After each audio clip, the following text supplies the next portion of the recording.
राम अनुदेशक राजकीय औद्योगिक प्रशिक्षण संस्थान साकेत मेरठ औद्योगिक प्रशिक्षण संस्थानों के इलेक्ट्रीशियन व्यवसाय के सैद्धांतिक विषय की पाठचर्या में अंकित विद्युत प्रतिरोध पर आज मैं आपको जानकारी प्रदान करूंगा।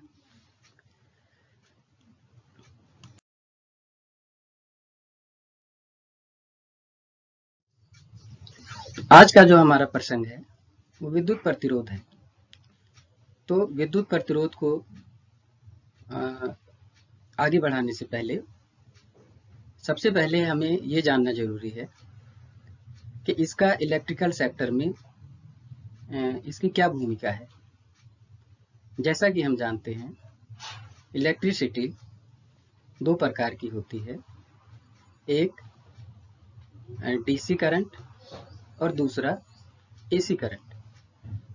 तो डीसी करंट जो विद्युत होती है उसमें जो धारा प्रवाहित होती है वह प्रतिरोध के कारण होती है।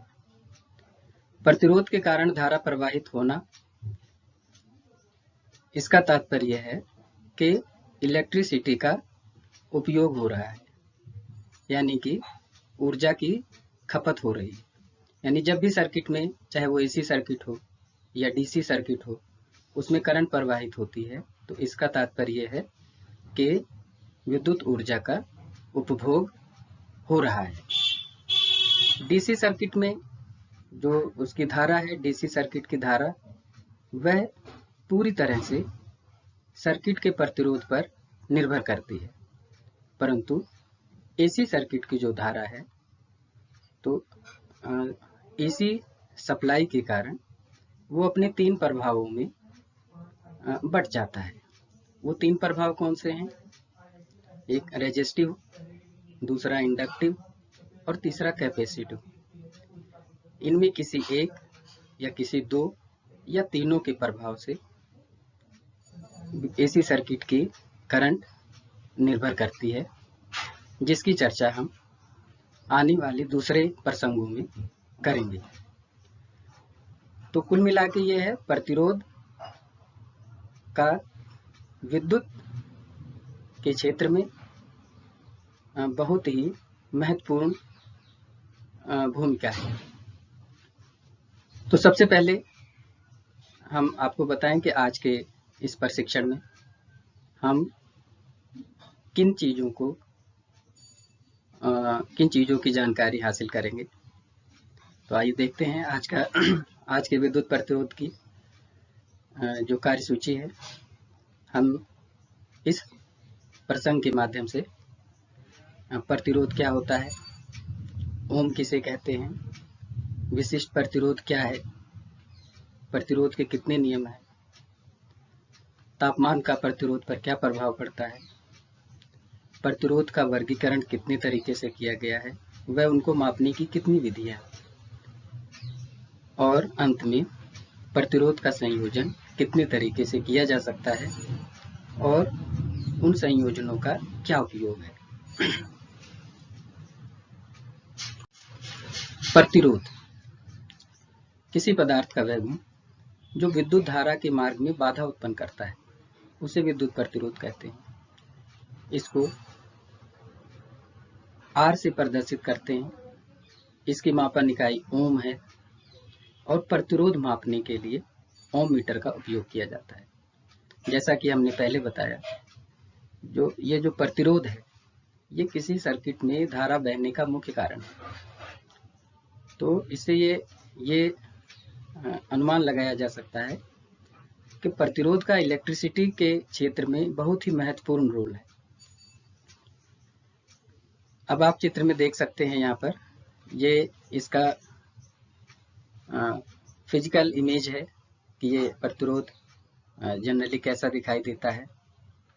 और दूसरा आप इसका ग्राफिकल सिंबल देख रहे हैं, जो जिग जैग सा है, ये इसका ग्राफिकल चिन्ह है और लास्ट में इसका IS चिन्ह है।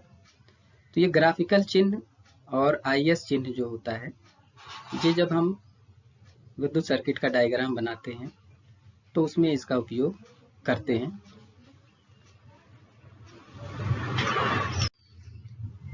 अब हम चर्चा करते हैं ओम किसे कहते हैं।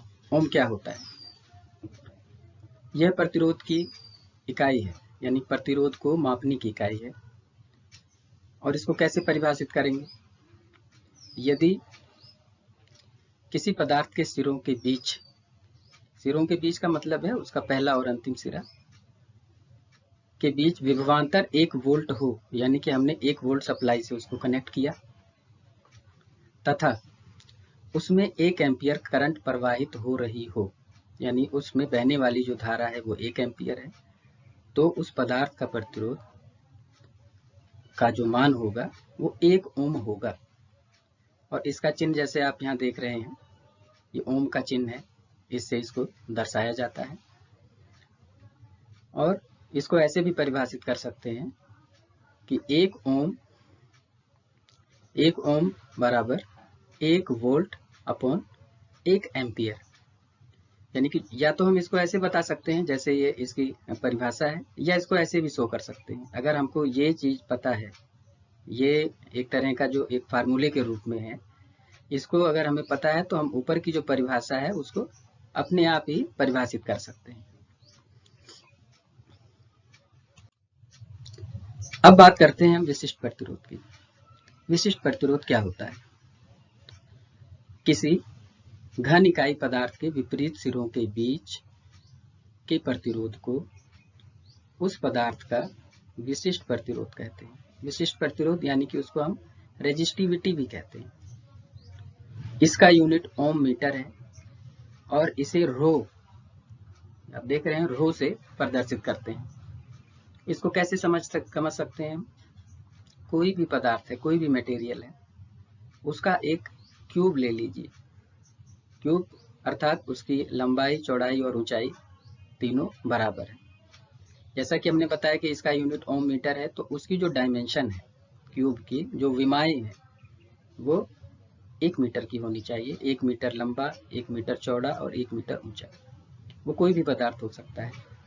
अब उसके विपरीत सिरों के बीच, जैसा आप चित्र में देख रहे हैं, एक ये वाला फेस है और एक ये इसके सामने वाला फेस है, दोनों अपोजिट फेस है। इसके इन दोनों फेस के बीच का जो प्रतिरोध होगा वह उस पदार्थ का विशिष्ट प्रतिरोध कहलाएगा। और यह हर पदार्थ का अलग अलग होता है। अब ये जो विशिष्ट प्रतिरोध है, इसकी जो मापन इकाई हमने बताया ओम मीटर है, लेकिन जो चलन में है उसकी हम चर्चा, ये ओम मीटर जो है, क्योंकि इसमें मीटर आया है तो ये एमकेएस प्रणाली का यूनिट है। मीटर किलोग्राम सेकंड जो हमारी मापन इकाई है, मापन पद्धति है, उसके अनुसार ओम मीटर है। क्योंकि आप डायग्राम में देख रहे हैं ये 1 सेंटीमीटर की डायमेंशन दे रखी है, तो इसमें जो इसका यूनिट होगा वो होगा ओम सेंटीमीटर। ओम सेंटीमीटर। और इससे आगे आप जाएंगे जो ज्यादा चलन में है, क्योंकि यह रेजिस्टेंस बहुत कम होता है, तो इसलिए इसका जो यूनिट चलन में है वो है माइक्रो ओम सेंटीमीटर। तो डायमेंशन यदि हम सेंटीमीटर में लेते हैं तो फिर वो सेंटीमीटर में आएगा, और मीटर में लेते हैं तो मीटर में आएगा। ओम मीटर में लेने पे ओम मीटर, सेंटीमीटर का अगर क्यूब है सेंटीमीटर के साइज का तो वो ओम सेंटीमीटर है। क्योंकि ये रेजिस्टेंस बहुत कम होता है, इसलिए इसको ज़्यादातर जो हम अपनी कैलकुलेशन में यूज करते हैं वो माइक्रो ओम सेंटीमीटर है। अब इसको कैसे हम ज्ञात किया जा सकता है? किसी पदार्थ का जो विशिष्ट प्रतिरोध है, यानी कि रो से जो इसको प्रदर्शित किया गया है, वो बराबर होता है cross section area of the conductor, resistance of the conductor upon length of the conductor.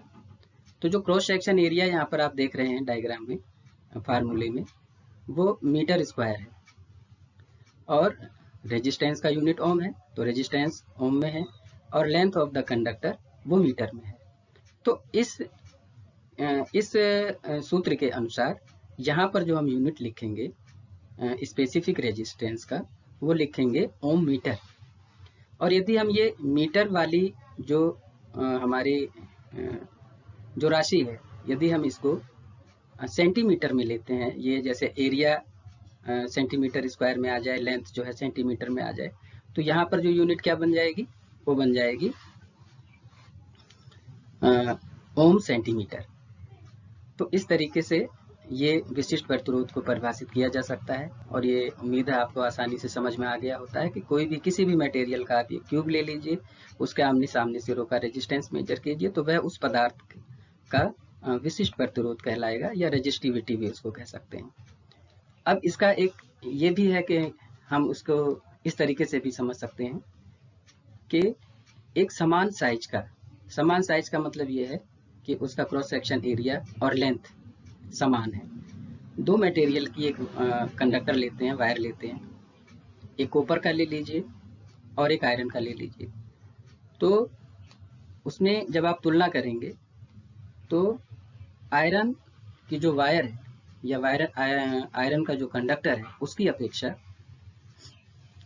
जो है वो कॉपर का जो रेजिस्टेंस है वो 9 गुना कम है। या इसको ऐसे कह सकते हैं कि कॉपर की अपेक्षा आयरन का जो रेजिस्टेंस है, अगर सेम साइज का मटेरियल है तो 9 गुना अधिक है। यानी कि जो इसकी रेजिस्टिविटी है आयरन की, वो कॉपर की अपेक्षा अधिक है। इस तरीके से हम इसको समझ सकते हैं।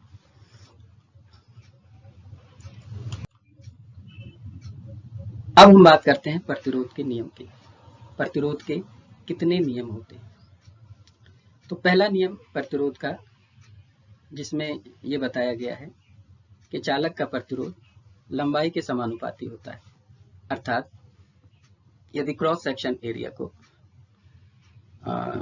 स्थिर रखते हुए और चालक की लंबाई यदि बढ़ती है, यानी कि एक छोटी तार है और उसी क्रॉस सेक्शन एरिया की एक लंबी तार है, तो लंबी तार का जो प्रतिरोध है वो अधिक होगा। यानी कि resistance directly proportional length of the conductor, ये पहला नियम है। यानी कंडक्टर की लंबाई ज़्यादा होगी तो उसका रेजिस्टेंस भी ज़्यादा होगा, और लंबाई कम होगी तो उसका रेजिस्टेंस भी कम होगा। लेकिन इसमें यह ध्यान रखने वाली बात है कि क्रॉस सेक्शन एरिया समान होना चाहिए। जो दूसरा नियम है,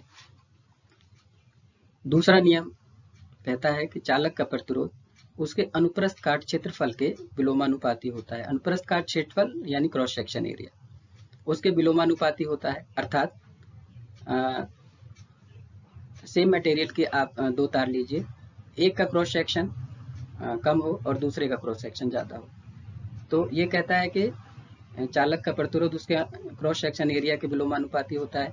तो जो तार मोटी होगी यानी कि उसका क्रॉस सेक्शन एरिया ज़्यादा है, तो जिस तार का क्रॉस सेक्शन एरिया ज़्यादा होगा उसका जो प्रतिरोध है वो कम होगा, और जिस तार का क्रॉस सेक्शन एरिया कम होगा उसका जो रेजिस्टेंस है वो ज़्यादा होगा। यानी सामान्य शब्दों में अगर हम इसको बताना चाहें तो पतली तार का रेजिस्टेंस अधिक होगा मोटी तार की अपेक्षा। अब हम बात करते हैं प्रतिरोध के तीसरे नियम की। तो इसमें यह बताया गया है कि चालक का प्रतिरोध उसकी प्रकृति का मतलब है उसका विशिष्ट प्रतिरोध यानी कि रेजिस्टिविटी पर निर्भर करता है। यानी कि हर मटेरियल का जो विशिष्ट प्रतिरोध है वो लगभग अलग अलग होता है। तो चालक का प्रतिरोध उस पर डिपेंड करेगा। जैसा कि अभी पहले हमने विशिष्ट प्रतिरोध के बारे में बताया था, तो उसमें ये कहा था कि समान साइज के आप अलग अलग मटेरियल के ले लीजिए तो उनका जो प्रतिरोध है वो उनके विशिष्ट प्रतिरोध पर निर्भर करेगा, जो कुल प्रतिरोध है।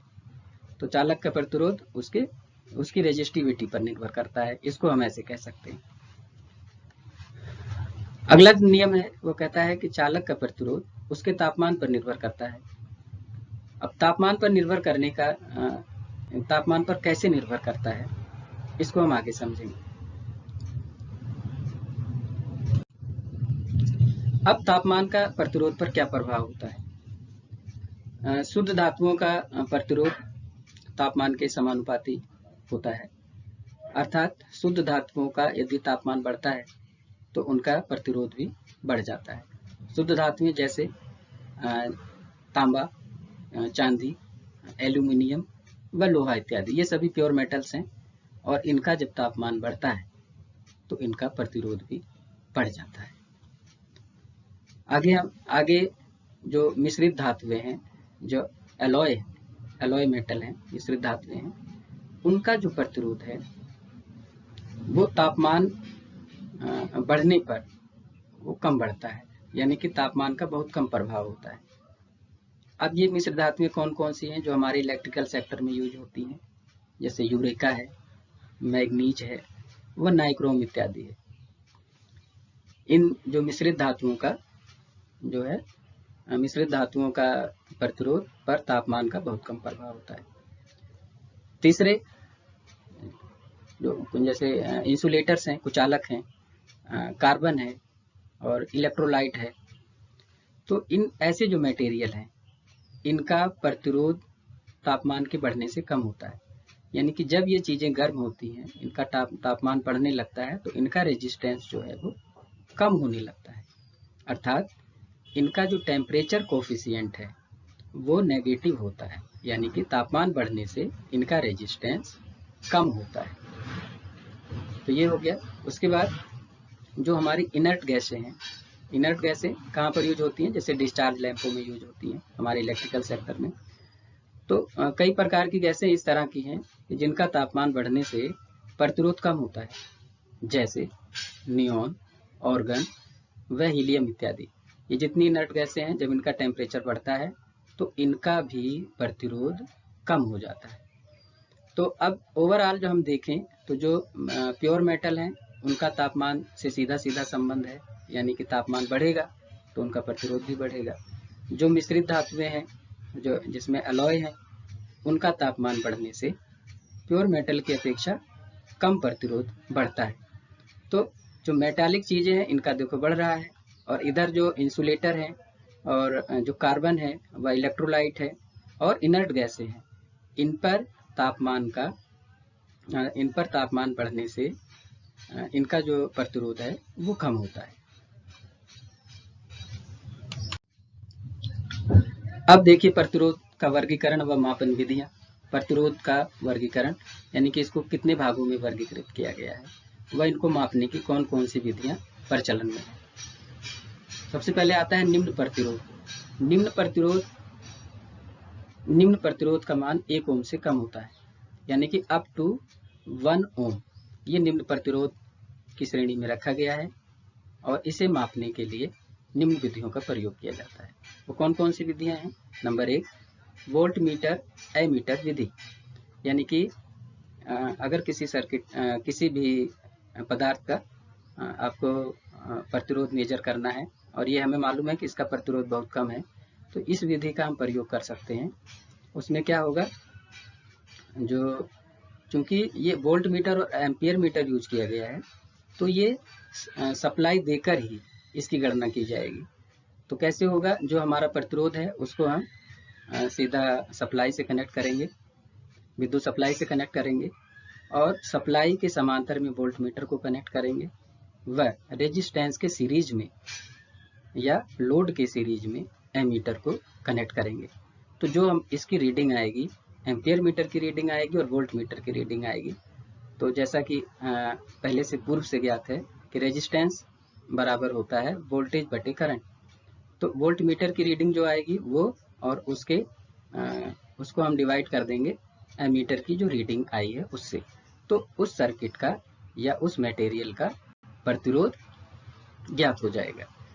दूसरा है दिष्ट धारा विभव मापी विधि। ये भी एक विधि है, और केल्विन डबल ब्रिज यानी कि द्विसेतु विधि है, और ओम मीटर विधि जो है ये ज्यादा प्रचलन होती है। निम्न प्रतिरोध को नापने के लिए अगर ये सब साधन हमारे पास नहीं है तो हम सिंपल सा ओम मीटर से उसको मेजर कर सकते हैं। दूसरा जो वर्गीकरण है, दूसरा वर्ग है इसका मध्य प्रतिरोध का। अब मध्य प्रतिरोध की क्या रेंज है? तो मध्य प्रतिरोध का जो मान है वो 1 ओम से अधिक और 100 किलो ओम से कम होता है। इसे मापने हेतु निम्न विधियों का उपयोग किया जाता है। कौन कौन सी विधियां हैं? वोल्ट मीटर एमीटर विधि, जैसे आप यहाँ निम्न प्रतिरोध को मेजर कर रहे थे, मध्यम को भी कर सकते हैं। और दूसरा है wheat stone situ. Wheat stone situ से हम जो है निम्न प्रतिरोध की गणना कर सकते हैं, मध्य प्रतिरोध की गणना कर सकते हैं। और तीसरा है प्रत्यक्ष विस्थापन या प्रतिस्थापन विधि। इससे भी हम मध्य प्रतिरोध की गणना कर सकते हैं। अब तीसरा वर्ग है उच्च प्रतिरोध। उच्च प्रतिरोध का तात्पर्य है कि इसका मान 100 किलो ओम से अधिक होता है, और इसे मापने हेतु कौन कौन सी विधियां उपयोग की जाती हैं? एक तो है आवेश हानि विधि, और दूसरा है मैगर विधि, और तीसरा है प्राइस की गार्ड वायर विधि। ये 3 विधियां हैं जिससे हम उच्च प्रतिरोध को ज्ञात कर सकते हैं। अब हम बात करते हैं कि ये तो हो गया कि इसको कितने प्रतिरोध को कितने भागों में वर्गीकृत किया गया है और इसकी मापन विधियां क्या है। अब इसको हम देखते हैं हमारे इलेक्ट्रिकल सेक्टर में ये जो वर्गीकरण किया गया है ये कहाँ पर ये होता है। तो जो निम्न प्रतिरोध है, निम्न प्रतिरोध अगर हम जो हमारी डीसी मशीन्स होती हैं जैसे डीसी जनरेटर है, डीसी मोटर है, तो उनका जो आर्मेचर का प्रतिरोध है या सीरीज फील्ड का प्रतिरोध है वो इस श्रेणी में आता है और वो उनका प्रतिरोध अधिकतर 1 ओम से कम होता है। जो मध्य प्रतिरोध है तो डीसी मशीन्स की जो शंट फील्ड वाइंडिंग है, क्योंकि वो पतली तार अधिक टर्न की बनी होती है, उसका रेजिस्टेंस ज़्यादा होता है, जाहिर सी बात है 1 ओम से ज़्यादा होता है, तो वो मध्य प्रतिरोध की श्रेणी में उसको रखा गया है। और जैसे हमारे इलेक्ट्रिक लैंप्स हैं, इनका अगर हम फिलामेंट का प्रतिरोध नापते हैं ठंडी अवस्था में तो वो भी जो है इस रेंज में आ जाता है, मध्य प्रतिरोध की रेंज में आ जाता है। उच्च प्रतिरोध की बात करते हैं तो उच्च प्रतिरोध हमारे इलेक्ट्रिकल सेक्टर में जब हम किसी वायरिंग स्थापना का इंसुलेशन रेजिस्टेंस मेजर करते हैं तो उनका जो प्रतिरोध होता है वो बहुत ज़्यादा होता है, मेगा ओम में होता है लगभग। तो उसको मापने के लिए ज़्यादातर मैगर विधि का उपयोग किया जाता है, यानी कि उसको मैगर से मापते हैं उच्च प्रतिरोध को। तो ये हो गया प्रतिरोध का वर्गीकरण व उनकी मापन विधियां। अब प्रतिरोधकों का संयोजन, यानी कि प्रतिरोधकों को कितने प्रकार से संयोजित किया जा सकता है। तो इसको संयोजन करने की 3 विधियां हो सकती हैं। पहली विधि है श्रेणी क्रम संयोजन, दूसरी विधि है समानांतर क्रम संयोजन और तीसरी विधि है श्रेणी समानांतर अथवा मिश्रित क्रम संयोजन। अब हम बात करते हैं श्रेणी क्रम संयोजन की।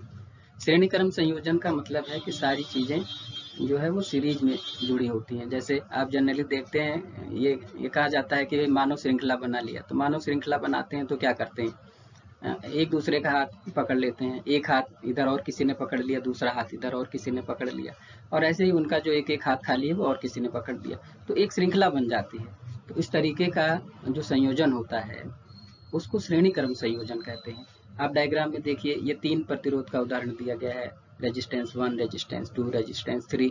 तो जो रेजिस्टेंस 1 है उसका देखिए ये तो पहला सिरा हो गया और इसका अंतिम सिरा दूसरे रेजिस्टेंस के प्रथम सिरे से जुड़ा हुआ है, और दूसरे रेजिस्टेंस का अंतिम सिरा तीसरे रेजिस्टेंस के प्रथम सिरे से जुड़ा हुआ है। तो इस तरीके से ये जो संयोजन हुआ इसको कहेंगे श्रेणी क्रम संयोजन। अब देखते हैं इस तरह के संयोजन की क्या विशेषताएं हैं। तो सबसे पहली विशेषता आप देखिए प्रत्येक प्रतिरोध में करंट समान होती है। करंट समान होती है, क्यों होती है? क्योंकि करंट बहने का एक ही रास्ता होता है।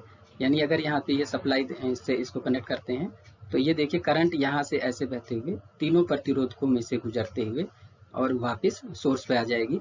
तो इसका जब करंट बहने का एक ही रास्ता है तो वो समान करंट इन तीनों में से प्रवाहित होगी, तीनों प्रतिरोध में से।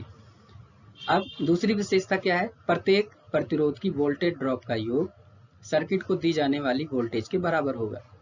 अब अर्थात ये जो वोल्टेज ड्रॉप को कैसे कैलकुलेट करेंगे, यानी कि V बराबर होगा I इंटू R। अब इससे स्पष्ट होता है कि जब सर्किट की जो बहने वाली करंट है उससे इस रेजिस्टेंस की वैल्यू को अगर हम मल्टीप्लाई करते हैं तो ये हो जाएगा कि इसके अक्रॉस यानी V1 पर ये कितनी वोल्टेज है, V1 कितना वोल्टेज शो कर रहा है। ऐसे सर्किट की करंट को अगर हम R2 से मल्टीप्लाई करते हैं तो ये पता लगेगा कि इसके अक्रॉस कितना वोल्टेज है, ऐसे R3 का हो जाएगा। तो इसका तात्पर्य है कि जो इस सीरीज सर्किट में जो अधिक वैल्यू का रेजिस्टेंस है वो वोल्टेज ड्रॉप भी अधिक करेगा। क्यों? क्योंकि करंट तीनों में समान है, और जो कम वैल्यू का रेजिस्टेंस होगा उसमें वोल्टेज ड्रॉप भी कम होगा। तीसरी इसकी विशेषता ये है कि यानी कि इसी को हम आगे ऐसे बता सकते हैं कि सर्किट में अलग अलग प्रतिरोधकों में जो वोल्टेज ड्रॉप है, यानी कि R1 का वोल्टेज ड्रॉप, R2 का वोल्टेज ड्रॉप और R3 का वोल्टेज ड्रॉप, या इस तरीके से जितने भी सीरीज में जुड़े हैं उन सभी का वोल्टेज ड्रॉप का योग दी जाने वाली वोल्टेज के बराबर होगा, न कम होगा न ज़्यादा होगा, बराबर होगा। अब इस सर्किट का यानी इस संयोजन का जो कुल प्रतिरोध अगर मापना हो तो कैसे मापेंगे? उसके लिए ये फार्मूला है, टोटल रेजिस्टेंस बराबर होगा R1 plus R2 plus R3, यानी कि सीधा सीधा उसको हम कैलकुलेट करते चले जाएंगे तो सर्किट का कुल प्रतिरोध जो है वो कैलकुलेट हो जाएगा, उसकी गणना हो जाएगी। अब सर्किट का जो कुल प्रतिरोध है जब ज्ञात हो जाएगा तो हम सर्किट की टोटल करंट कैलकुलेट कर सकते हैं। किस फार्मूले से? कि I बराबर यानी कि करंट बराबर वोल्टेज अपॉन रेजिस्टेंस, यानी कि वोल्टेज बटे प्रतिरोध। अब इसमें एक चीज और आपको कॉमन में बताना चाहूंगा कि इस तरीके का जो संयोजन है, श्रेणी क्रम संयोजन, इस संयोजन में जो सबसे अधिक वैल्यू का प्रतिरोध होगा तो कुल प्रतिरोध, सर्किट का जो टोटल प्रतिरोध है वो सबसे अधिक वैल्यू के प्रतिरोध से भी अधिक होगा। अब इसका उपयोग कहाँ होता है इस तरीके के संयोजन का? छोटे बल्बों की लड़ियां बनाने के लिए, जैसे सजावट के लिए बनाते हैं, लड़ियां बनाते हैं त्योहारों पर, घरों को सजाने के लिए, दफ्तरों को सजाने के लिए, तो उसके लिए इस प्रकार के संयोजन का उपयोग किया जाता है।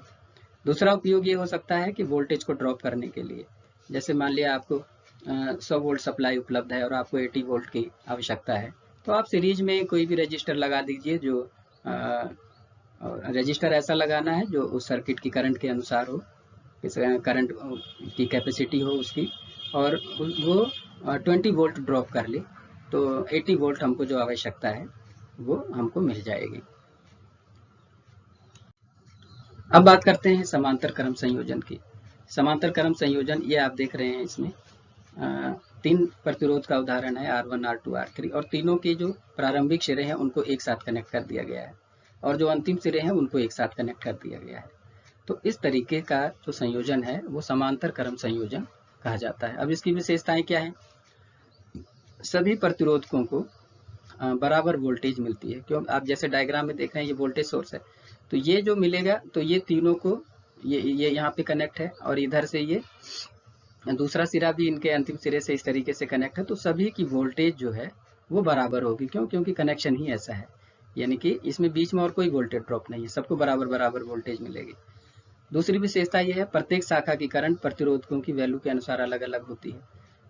अब चूंकि वोल्टेज सबको बराबर मिल रही है तो, और करंट के किस पर निर्भर करता है? सर्किट के रेजिस्टेंस पर। तो जिस सर्किट का रेजिस्टेंस कम होगा उसकी करंट ज़्यादा होगी, और जिस सर्किट का जो रेजिस्टेंस है, प्रतिरोध है, वो अधिक होगा तो उसकी करंट कम होगी। तो यहाँ पर वोल्टेज सभी को समान मिलेगी और करंट जो है वो उनकी वैल्यू के अनुसार अलग अलग होगी, और अगर समान वैल्यू के रेजिस्टेंस है तो सब में समान करंट बहेगी। अब तीसरी विशेषता है, सर्किट में प्रतिरोधक की संख्या समानांतर में बढ़ाने से कुल प्रतिरोध घट जाता है। यानी इसको ऐसे समझ सकते हैं, जैसे 3 प्रतिरोध का उदाहरण दिया गया, अगर हम चौथा प्रतिरोध को ऐड करते हैं तो टोटल जो सर्किट का जो रिजल्टेंट है, यानी कि जो प्रतिरोधक परिणामी प्रतिरोध है, वो और कम हो जाएगा। यानी कि सीरीज में अगर आप रेजिस्टेंस की संख्या बढ़ाते चले जाएंगे तो सर्किट का कुल प्रतिरोध कम होता चला जाएगा। और दूसरी विशेषता, एक विशेषता और है इसकी, कि जो सबसे कम वैल्यू का प्रतिरोध समानांतर में जुड़ा है, सर्किट का कुल प्रतिरोध उससे भी कम होगा। ये कॉमन सी बात है। अब टोटल इस तरीके का जो संयोजन है, समानांतर क्रम संयोजन, इसका अगर कुल प्रतिरोध हमको मेजर करना है तो उसके लिए ये फार्मूला दिया गया है, यानी कि 1/R equal to 1/R1 plus 1/R2 plus 1/R3। यानी कि इस तरीके से जो हम ये निकाल रहे हैं, ये क्या निकाल रहे हैं? हर सर्किट का कंडक्टेंस निकाल रहे हैं, और कंडक्टेंस रेजिस्टेंस का रेसिप्रोकल होता है, उल्टा होता है। तो 1/R1 प्लस 1/, तो हर सर्किट का कंडक्टेंस निकलेगा। तो रेजिस्टेंस, इस तरीके का जो कैलकुलेशन निकल के आएगा, फिर उसको हम पलट देंगे तो रेजिस्टेंस की वैल्यू जो है वो सर्किट की निकल के आ जाएगी। और इसमें कुछ फार्मूले हैं कैलकुलेशन के लिए, आप उसको इस तरीके से भी ध्यान रख सकते हैं कि यदि समान वैल्यू के प्रतिरोधक समानांतर क्रम में जुड़े हुए हैं और उनका कुल प्रतिरोध हमको ज्ञात करना है पूरे सर्किट का, तो उसका फार्मूला ये है कि एक प्रतिरोधक की जो वैल्यू है, यानी कि टोटल R बराबर होगा एक प्रतिरोधक की वैल्यू अपॉन नंबर कितने प्रतिरोधकों की कितने प्रतिरोध समांतर में जुड़े हुए हैं। यानी कि अगर ये 3 ओम के 3 प्रतिरोध आपके उसमें जुड़े हुए हैं, समांतर में जुड़े हुए हैं, तो कुल प्रतिरोध होगा एक प्रतिरोध की वैल्यू 3 ओम और नंबर ऑफ प्रतिरोध कितने हैं 3, तो 3/3 तो 1 ओम हो जाएगा। जो इक्विवेलेंट रेजिस्टेंस होगा इस सर्किट का वो 1 ओम हो जाएगा। इस तरीके से कैलकुलेट कर सकते हैं। अदरवाइज अगर अलग अलग वैल्यू के हैं तो आप इस सूत्र की सहायता से उसकी गणना कर सकते हैं। अब इस तरीके का जो संयोजन है कहाँ यूज होता है, घरों व फैक्ट्रियों की वायरिंग में। ये जितनी भी हमारे अप्लायंसेज हैं, घरेलू उपकरण हैं या इंडस्ट्रियल जो उपकरण है वो सभी समांतर में होते हैं, क्योंकि सबको समान समान वोल्टेज की आवश्यकता होती है। उनका डिजाइन इस तरीके से होता है, तो इनका जो उपयोग है वो वायरिंग में किया जाता है। अब बात करते हैं श्रेणी समानांतर क्रम संयोजन की, यानी कि इसमें श्रेणी और समानांतर दोनों के गुण हैं। ये आप देख रहे हैं R1 जो है इस सर्किट में सीरीज में जुड़ा हुआ है, किसके लिए, इन दोनों प्रतिरोधकों के लिए, यानी कि R2 और R3 ये आपस में कैसे जुड़े हैं, समानांतर क्रम में जुड़े हैं, और इन दोनों के R1 सीरीज में जुड़ा हुआ है। तो इस तरीके की जो विशेषता आएगी, इस सर्किट की जो विशेषता होगी वो श्रेणी और समांतर दोनों की विशेषताएं लिए हुए होगा। तो 3 या 3 से अधिक प्रतिरोधक को इस प्रकार से जोड़ा जाए कि सर्किट की श्रेणी व सर्किट में श्रेणी व समानांतर दोनों विशेषताएं हों, तो इस प्रकार के कनेक्शन को मिश्रित संयोजन कहते हैं। अब जो आज हमने ये विद्युत प्रतिरोध के बारे में जो पढ़ा है, तो इस हम क्या क्या सीख चुके होंगे, यानी क्या क्या हमको जानकारी मिल चुकी होगी या क्या हमको सीख जाना चाहिए।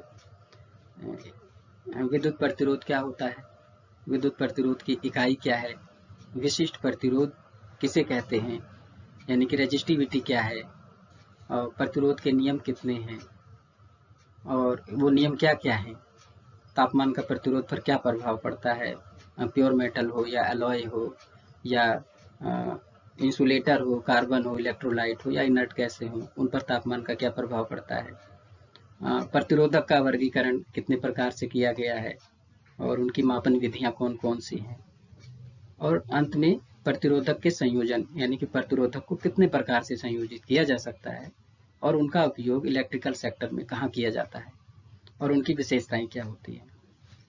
इतना सब कुछ आप जान गए होंगे। ये संदर्भ देख लीजिए, इससे संबंधित आप जो मेहता एंड गुप्ता की इलेक्ट्रीशियन की टेट थ्योरी की बुक है, वहाँ पर जाकर इसकी जानकारी और ले सकते हैं। गूगल एवं विकिपीडिया से चित्र लिए गए हैं। और जो बहुत ही महत्वपूर्ण है हमारे लिए जो वर्तमान में bharatskill.gov.in, तो ये जो साइट है इस पे लगभग सभी व्यवसायों की जो है थ्योरी बुक्स हैं, प्रैक्टिकल बुक्स हैं और आपका असाइनमेंट्स हैं, तो इससे हम जाके अच्छी जानकारी हासिल कर सकते हैं और इसकी सहायता ली गई है। और तीसरा जो है nimillearningonline.com है, इस पे भी जाके इसकी भी सहायता इस संदर्भ को या इस सारांश इस प्रसंग को तैयार करने में ली गई है। आज मैंने आपको विद्युत प्रतिरोध के बारे में जानकारी दी। मैं उम्मीद करता हूं कि यह प्रशिक्षण या यह जानकारी भविष्य में आपके लिए मददगार होगी। धन्यवाद।